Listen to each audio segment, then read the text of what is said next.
Have you heard of family members who are now complaining of symptoms after the recovery from their COVID infections? I've had tons of patients, friends, and family reach out to me complaining of symptoms amongst many others, which include loss of taste, loss of smell, general tiredness, body aches, and this is long after they've apparently recovered from their active COVID infection.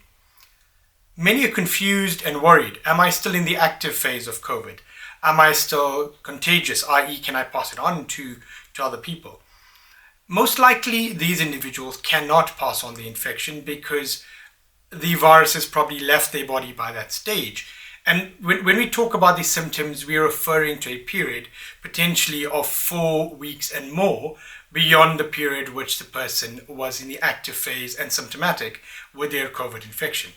What is apparent is this is something known in the healthcare world as long COVID.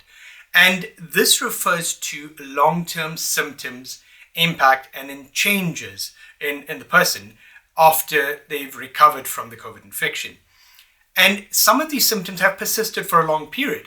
I know I'm dealing with a number of patients that I speak to on a regular basis who are complaining of persisting loss of smell, persisting loss of taste, which can be extremely frustrating, and I understand. And then we have patients complaining of breathlessness and tiredness, as well as general body aches and symptoms that were not there previously. What actually happens is the COVID infection, or the virus itself, has what we call a multi-organ impact on the body, which means it affects the entire system. It affects all organ systems, not just the lungs, not just the airways. And that happens in two mechanisms. One, by replication of the virus as it spreads through the body.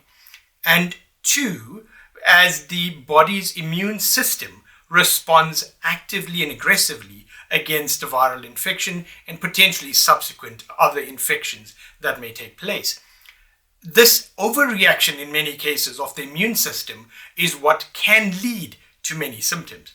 It can also be as a result of the viral infections.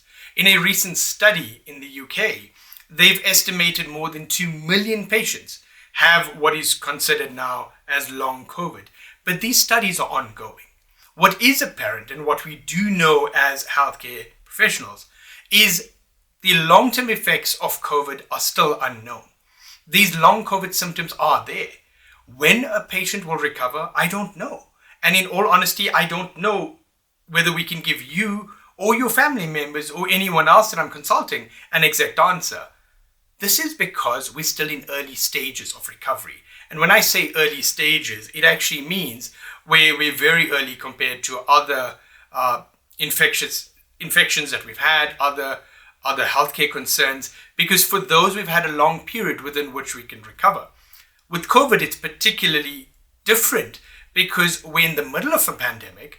We have active infections across the world with alarming numbers, and we're still doing studies by our peers across various institutions to try and understand the long-term effects of something that hasn't left, something that hasn't stopped. So we're almost trying to solve this on the fly whilst we're running alongside with the pandemic. What can potentially assist is the use of anti-inflammatories for inflammatory symptoms, the use of antioxidants like vitamin C, vitamin B, and others, which can improve and supplement the body's need in the recovery period. Because during the recovery, there's a large amount of free radicals in the body caused by the stress and the active infection phase and the immune reaction, which causes a lot of oxidants in the body and these free radicals to circulate. So vitamin C, vitamin B, and others can be extremely useful in these stages. Do we know exactly what works? Yes and no. Yes, because we know some of these supplements and vitamins can assist us, but we're not sure what others can and cannot. So make a sensible choice.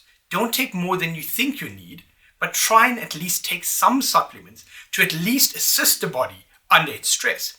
And this does not only apply to those recovering from COVID, it's those who are trying to actively take care and prevent being infected by COVID. So please be well, be safe.